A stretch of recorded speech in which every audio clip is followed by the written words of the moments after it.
Elizabeth Melton, Public Engagement Director for the Institute for Diversity and Civic Life, and I am conducting interviews with the Luce Foundation's COVID-19 Emergency Grant Network for the Grounded Knowledge Project.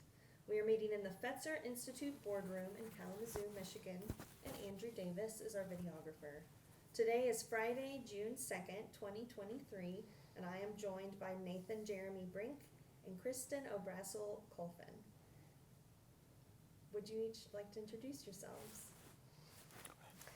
I direct the public history program and teach in the history department at Rutgers University in New Brunswick, New Jersey, and I'm a historian of poverty and homelessness.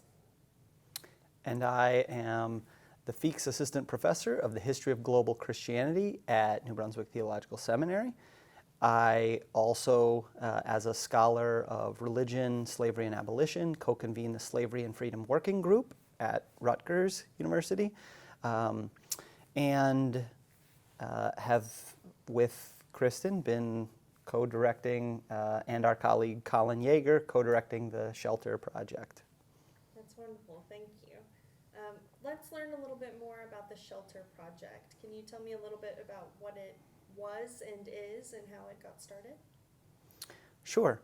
So when the Henry Luce Foundation was looking to find partners who would be interested in an urgent needs response grant, our partner Colin and I were already asking some questions of ourselves about how the university, Rutgers University, a state university, and New Brunswick Theological Seminary could collaborate around something that had to do with religion and public life. So we were already looking for an opportunity to build some sort of project or community between our institutions, in our community, where we could collaborate on something of meaning. We had no idea what that was going to be like, and so when the Luce Foundation came first to Colin and said, what could we do, it was an immediate opportunity where the partnership we were already sort of dreaming on could take shape. So the idea that the most immediate needs of our most vulnerable neighbors and the community nonprofits that we, both Colin and I and Kristin, care about, especially those that deal with housing insecurity, homelessness, displaced communities, immigrant and refugee communities, post-incarcerated people, that do housing services for all of those, could be something that at the time of the pandemic was a very easy community to locate for both of us, where both the university and the seminary had a clear stake in engagement around this particular issue of social justice, and where we could put the needs of those neighbors first and come together in a collaborative way that wouldn't have happened outside of the pandemic. The way the project took shape involved having the emergency direct services funding be the absolute bulk of where the support went. But we also thought it was really important to use a small portion of that money to document people's experiences and record their stories and oral histories and personal testimonies about what led them to be in this situation, as a way of recording a new archive of the time so that it could influence people's opinions about what really actually causes homelessness and poverty, to really kind of unseat those stereotypical narratives to create a whole new archive that would then reach a broader audience than the direct services could, just by nature of how the money worked.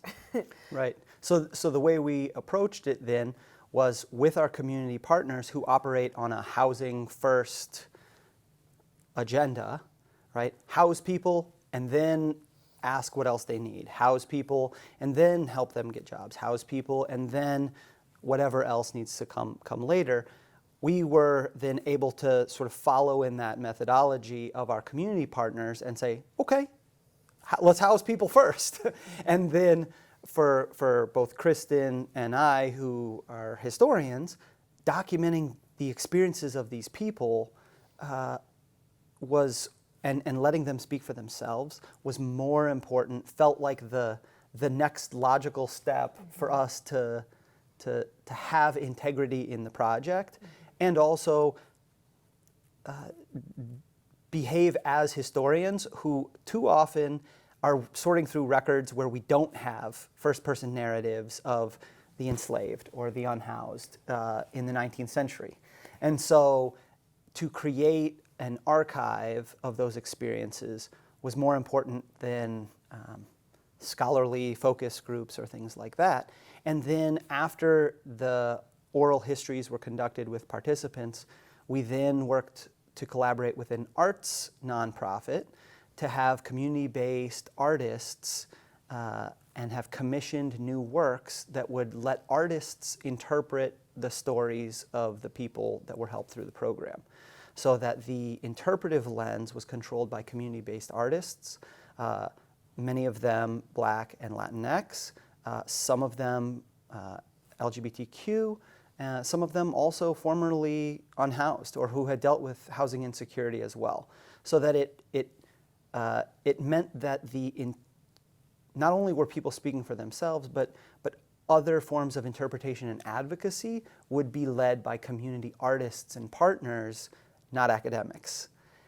And then we've had a number of different opportunities to then have art installations of that art, teach with that art, some new classes, some existing classes, some core classes that have incorporated reading these oral history transcripts and annotated transcripts or encountering the art, so that we're able to use them in our teaching, but that our scholarly interpretation has been a sort of tertiary, at best, approach to the project. It's really allowed us to incorporate the community knowledge and experience as expertise directly into the scholarly work that's happening inside of our institutions. So as part of, as I teach a history of homelessness course on unhoused populations throughout U.S. history. And so I had students read testimonies that were written down by people who ran almshouses, which was the 19th century equivalent of a homeless shelter, and a jail mixed into one. And they recorded narratives of people's lives and what led them there in the 1820s, 1830s. And so I was able to then say, okay, we're going to read those, and then we're going to read transcripts of oral histories taken in the 2020s with people who have had very similar experiences of not being able to find the resources they need after they're released from jail, or have fled an abusive situation as victims of domestic violence, and who are then kind of carving out new space. And so all of that is allowing us to kind of move the needle on the narrative about what causes homelessness in general, and be able to point to the structural economic issues that cause it. Mm-hmm. I love all of the different layers that are coming together as this collaboration, right? The collaboration between the universities, collaboration with the community and artists and all of these things. I'm wondering if you can tell me a little bit more specifically about those community partner organizations and how that relationship kind of worked. Yeah, so the main community partner that we worked with was the Affordable Housing Corporation of the Reformed Church of Highland Park, which is a church-affiliated nonprofit that has a separate 501c3 that works with a number of, a whole constellation of other social service providers, housing providers, and they were able to serve, because they're an affordable housing corporation, sort of serve as the hub, but at the same time not limit the housing services or the grants, the services that people were getting to one subset. So the different organizations that worked with them included a reentry services organization that helps people coming out of incarceration. And during the pandemic in New Jersey, there were some folks who were in jail who were then furloughed for a time. There were early releases that the governor made possible because of overcrowding and COVID running rampant in state prison system. An immigrant and refugee resettlement agency, a organization that works with survivors of human trafficking, domestic violence shelters, obviously unaccompanied minors, undocumented unaccompanied minors who need housing services. So there was this whole plethora of institutions that the Affordable Housing Corporation was able to be our point person. And then as a result, the transcripts that we received, the oral histories we conducted and the transcripts we received revealed that whole intersectional network of vulnerabilities that was revealed. So housing as this kind of central need reveals all these different structures of privilege and oppression and of social vulnerability in our society. So that was really useful, not just in terms of modeling in the seminary space for our students what it means to be a religious institution or an educational institution that serves religious institutions, right? Like when we define that, it's not just about a narrow understanding of what constitutes church or the religious, but it has to be pluralistic and expansive and interfaith and socially engaged and locally accountable. So all of those things had to happen, and then the art and the oral histories that were produced in the seminary context, we've used in our core course, Analyzing the Systems of Privilege, where we talk about race and class and gender, and as a function of this project, added income inequality and housing insecurity, where our students are actually able to look at these transcripts and look at materials that came out of the project and actually connect them back to all those other lived realities where these structures and systems operate on people and squeeze them out of home, squeeze them out of life, and how they are striving to create home, find home, live with beauty, resilience, dignity, and all these things. And so in the seminary curriculum, having that broad range of partner organizations and needs ended up really enriching how we used it in our teaching as well, in that sort of intersectional frame. One of the other community partners that facilitated the project was Collab Arts, which is an arts advocacy organization that has standing relationships with a lot of the same organizations who are doing a lot of work in New Brunswick and Highland Park, where we're based. And they have a model of conducting oral histories with groups that they have solid partnerships with, and then using those to commission community-based artists to then create the new work, as we were talking about. And what's really incredible about that is they have a robust digital archive that already exists, full of oral history, transcripts, and other materials, looking at these experiences in other times and contexts. And so we're then able to see how the oral histories that were conducted as part of the Shelter Project fit into this broader narrative of income inequality in New Jersey. And to be able to show, okay, they did this one project called 37 Voices, interviewing people who live just above the poverty line, but below the cost of living. That project was done in like 2018 or so, and so just 2-3 years later, how much has changed as a result of the COVID crisis. And so they were really able to kind of reach a whole new audience with who can access those materials, but that's also what's made it possible to disseminate it so easily and to then kind of connect people with the artwork that's developed. And the art that Collab commissioned was very diverse as well.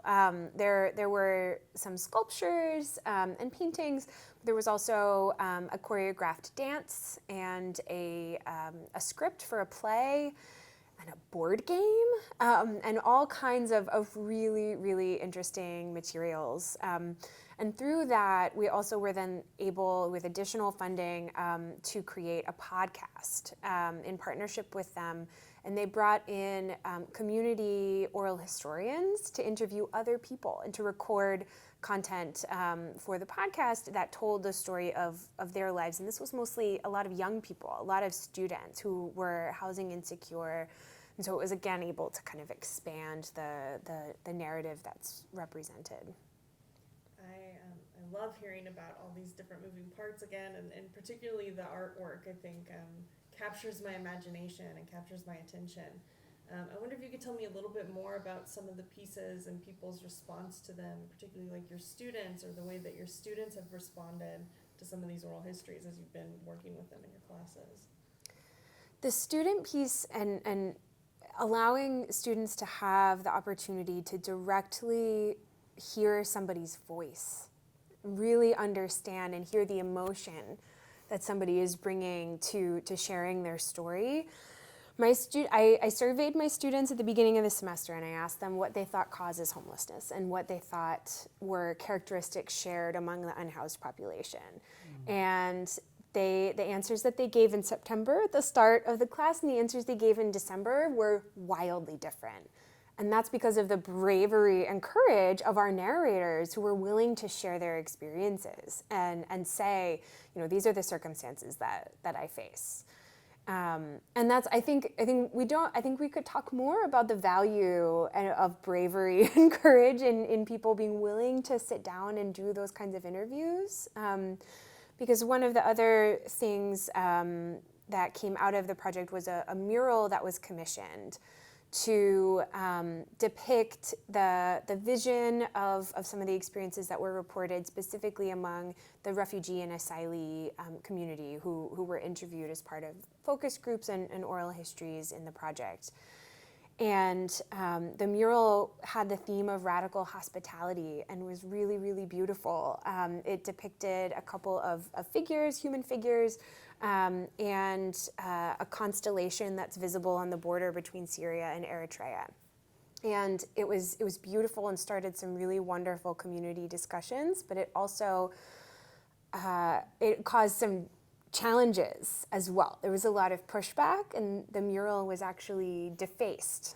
I don't know if you want to say more. Sure. About that. So, of the three human figures in this mural, and we're talking a large mural on the main thoroughfare that runs on the bridge and main strip between New Brunswick and Highland Park, which is just on both sides of the Raritan River. And so right on this main strip, of the three figures, one of them is a figure of a young woman in hijab. And the mural was defaced with Stars of David spray painted over her face. And then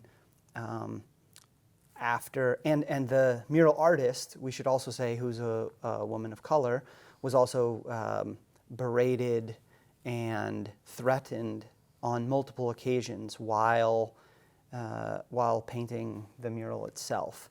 And responses of local authorities were not to the satisfaction of the artist or of our team. And so we ended up having to work with, in very challenging ways, with local authorities and police to try to secure protection for the artist, and then response to this defacement that clearly was sending a xenophobic, hateful, religiously bigoted, and racist message. And so how we then as a community had to address this was that not only did it require repair of the mural, but we held multiple rallies with community members and stakeholders, interreligious leaders, including Christian faith leaders, Muslim faith leaders, some local rabbis as well, to really reckon with the fact that even in a mural that is trying to depict radical hospitality and embrace the fact that some of the members of our community have dreams to be at their homes elsewhere, there was not enough space in our community to protect that vision, not even the lives and livelihoods of our new neighbors, but even just the beautiful artistic representation of their story was threatening to some in our community. And that the response was hateful defacement of this beautiful piece of art. Ultimately, I think that dealing with that challenge, though, revealed something about who we are and the work that is still required of us in community, and the sort of power that art has for advocacy, right? That it's for those visions of our neighbors who experience different forms of vulnerability, to be preserved is one thing. To be shared and celebrated and thought about is another, that some of our neighbors aren't willing to do.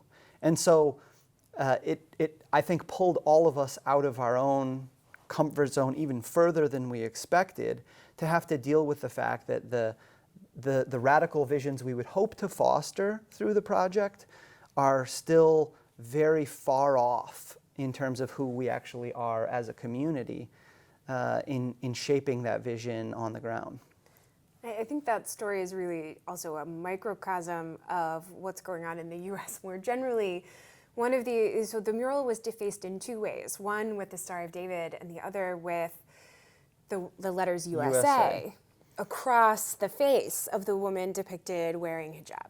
And through the discussion about what was wrong with the defacement of the mural, while still trying to be open and hear critiques about the community engaged process that led to its production, which is still valuable outside of the contested nature in which a lot of that occurred, there were many more opportunities for community partnerships that didn't exist previously, that really brought people together who would not otherwise be standing in the parking lot of a pizza shop on a Saturday and Sunday night together, which was really, really incredible, and fostered a lot of conversations with the city and different community organizations to address the challenges that do exist, and most importantly, to think about how we can view the kind of radical notions behind the project, the collaborations, what we would like to see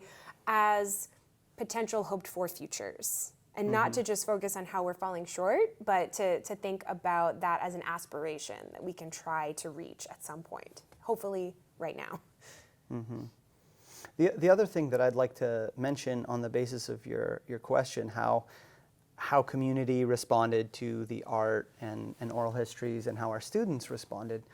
One other piece that is important to note about our students' response to the oral histories is that I had multiple students in our class on analyzing the systems of privilege who had experienced housing insecurity, long-term homelessness in some cases. In one case, I had a student who, this was very emotional for him, and brought up the fact that he was homeless for much of his childhood, and doesn't really talk about that in the ways he interacts with his faith community as an adult and as an elder in a Baptist church. And the idea that his own story is important for the moral and ethical vision of his faith community and next steps for the life of the church, how the church lives out its commitments, was a powerful and emotional thing for him. And so I think the project, holding up people's stories who are presently going through that, revealed just how prevalent housing insecurity is, that our own students, and I had other students who had been unhoused because of Hurricane Sandy in New Jersey. And so for a number of different reasons, disaster, childhood poverty, unstable family situations, any number of reasons that my students had been housing insecure. They came with their own reservoirs of knowledge around this subject that they brought into the classroom, and that they then, because of their engagement with the project, felt inspired and compelled to have inform their own work in their religious communities.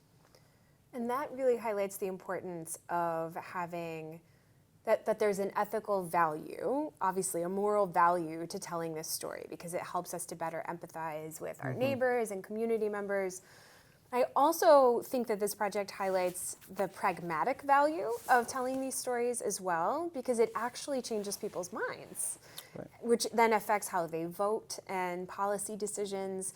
And storytelling about housing insecurity and homelessness in particular, I think, is really, really valuable, because it's the way it's narrated in popular culture is individualized, right, rather than structural.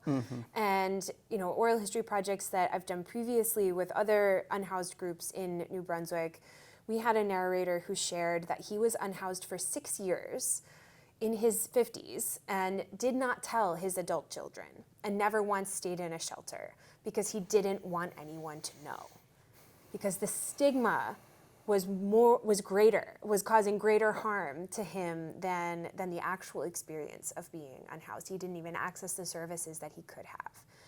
So I feel very strongly that storytelling about this, documenting this, bringing it out into public spheres of discussion as much as possible, has pragmatic value, because there's been studies that have shown that, in a lot of ways, more data doesn't change people's minds, but a really good anecdote does.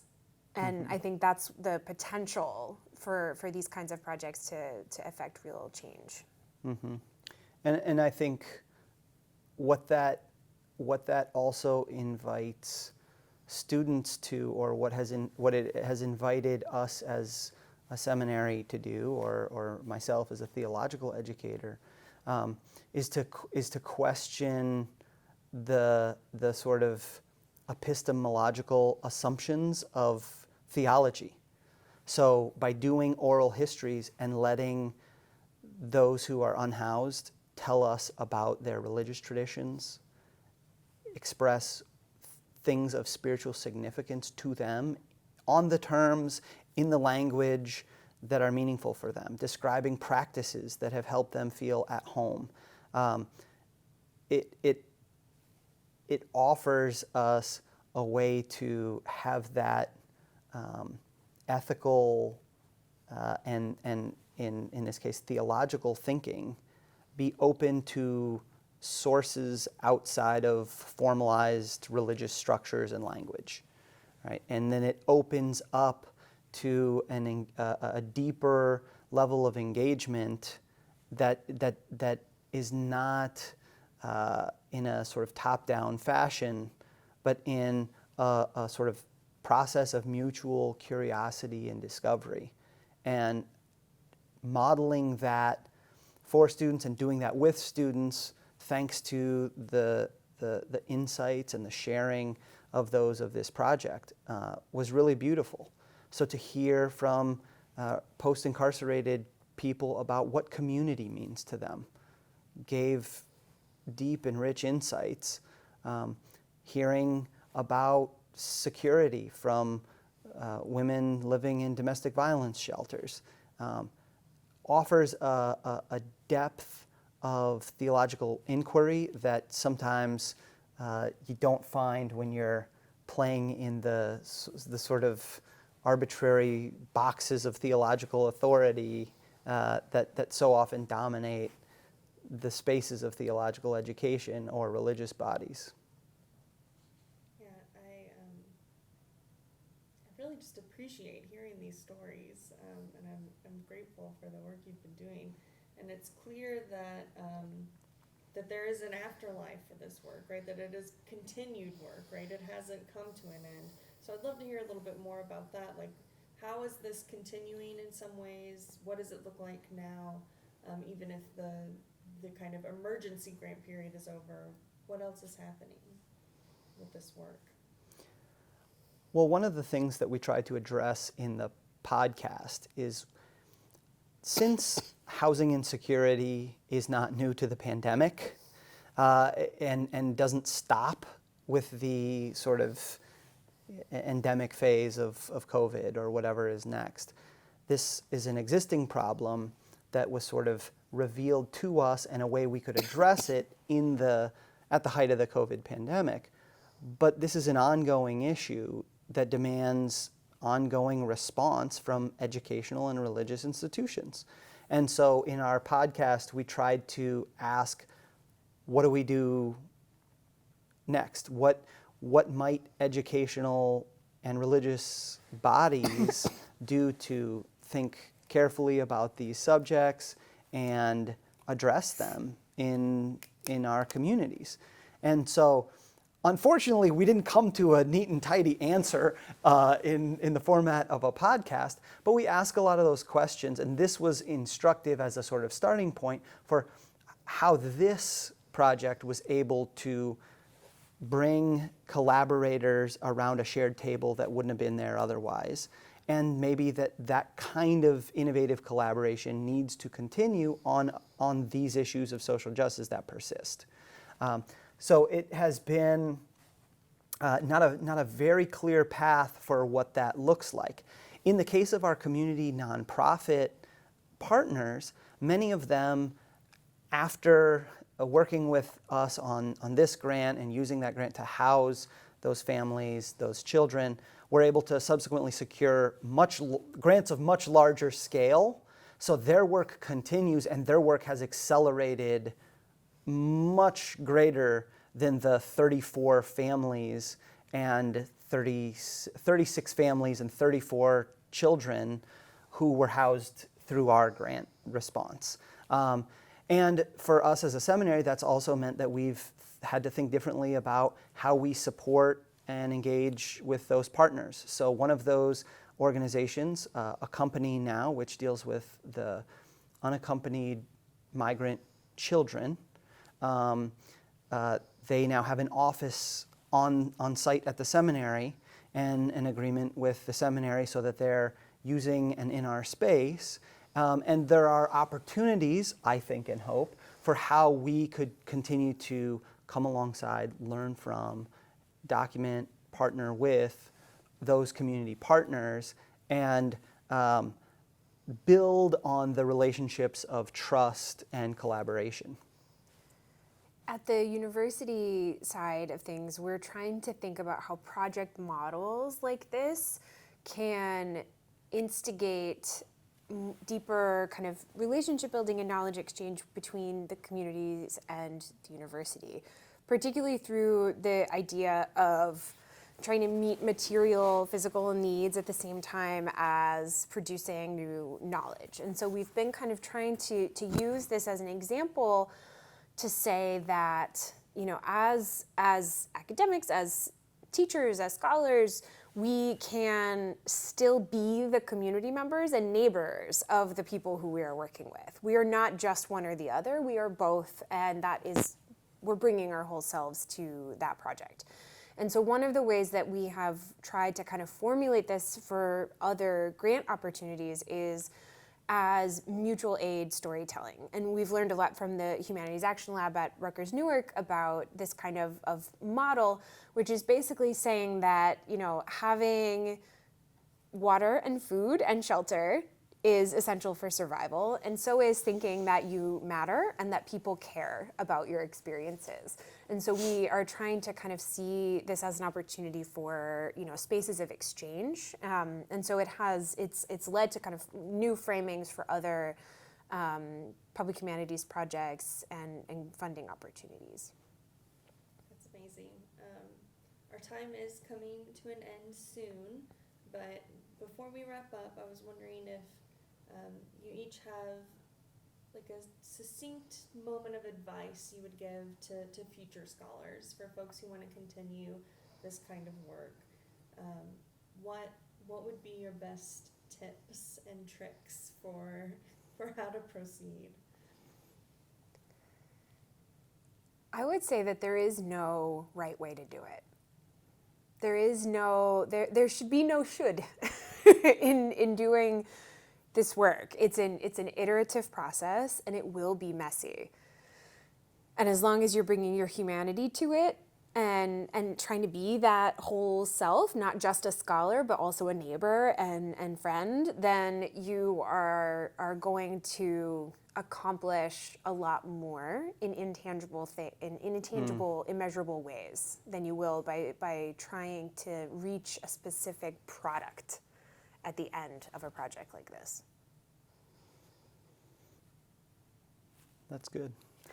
I think I think in those processes that we've had to work on and work through, letting integrity guide us has been the key. So we have been accountable to our neighbors, those who are most vulnerable in our communities, and that literally gave us something to do when it felt like the world was falling apart. We had integrity with our partners who did this work before the pandemic, and had integrity enough to say, we don't know what all our neighbors need. Can you help us figure that out? Integrity enough to ask of participants, tell us your experience, and let's just take that for what it is, preserve it. Your story is important. And integrity enough to trust that any other interpretive work that artists were doing, that we were doing in the classroom, that our students were doing with it, because it had taken place in a contextually embedded way, with us asking the question, are we doing this with integrity? Are we on the right track with the people to whom we're accountable? I think we ended up having many good things grow out of it because we placed integrity at the center. Thank you so much again for sharing these stories with me today, and